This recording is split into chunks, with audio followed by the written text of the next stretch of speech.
Today, we had 3,918 samples that were tested. 178 people tested positive for coronavirus. This brings to total our country case load to 5,384 so far. And cumulatively, we have tested 1,055,314,000. All the positive cases, except 3, are foreigners. We have 123 males and 55 females.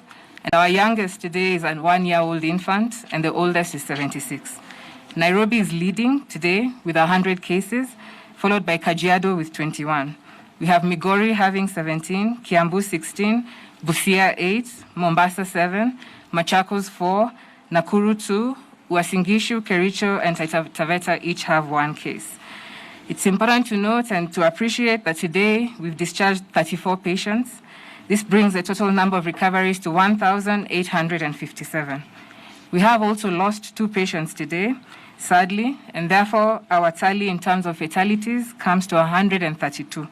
And our heartfelt condolences are extended to families and friends who've lost loved ones. Today, we will